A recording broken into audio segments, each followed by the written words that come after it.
land on it, but I don't count that. But it is at least 15,000 feet long. It is 100 yards wide. It is crowned by 2 feet so the water drains off. Over here to the right is our brand new control tower. We will use it someday. They got us blocked off. Can we go down there?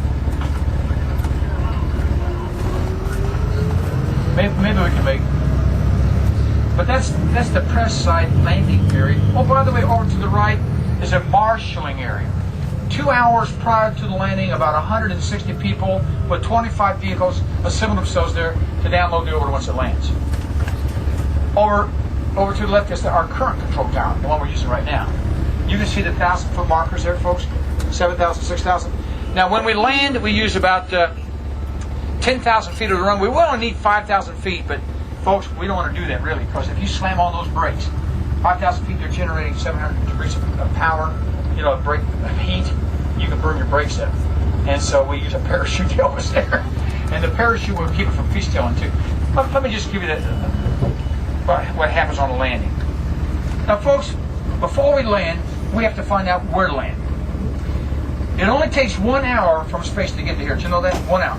But we have to find out where to land. So we contact Mission Control at Houston with the Weather Service to find out what angle to do that burn in, to find out where we're going to go. Anyway, they burn their engines for 2 minutes and 30 seconds. That gets them down to 16,400 miles per hour below over velocity. Gravity will pull you home. And then they do a maneuver like this. Or they do a maneuver like this, one way or the other. And their nose is about 38 to 40 degrees. I'm sorry, I'm breaking your neck. Sorry, man. About 40 degrees above the horizon. For 30 minutes, they come home like this with gravity. Gravity's bring them home like this. 30 minutes later, they're at 400,000 feet. At that point, that's when it gets hot. They're in a heat thermal region for 18 minutes.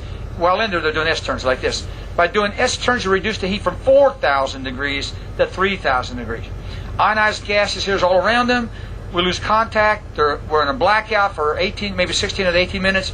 But you know what? Now that they've got that new antenna back here, they can send a signal to a TDRS, which is a tracking data and relay satellite. By alternation, we can get communications to Texas. And we can still contact them. Once in a while, we'll lose it. But folks, they do regain full contact at Biloxi, Mississippi. You ever hear of Biloxi, Mississippi? At that point, they're coming in at 20 degrees. Maybe 23 degrees, but about 20 degrees. And that's 12 minutes away.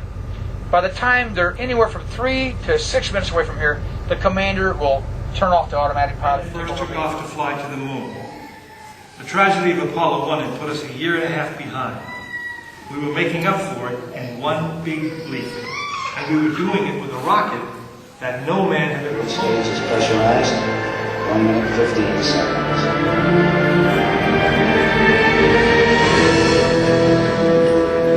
The stage becomes pressurized at this time as we go up on the 60-second mark for the exit mode.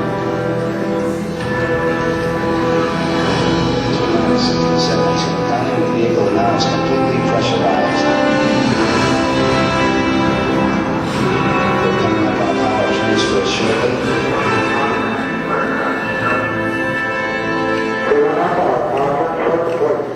We have the power transfer. We're now on the flight batteries within the launch vehicle.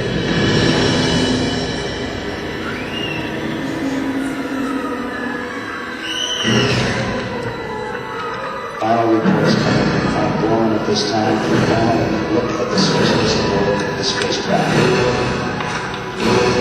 20 seconds on our specs. We are still in the world at this time.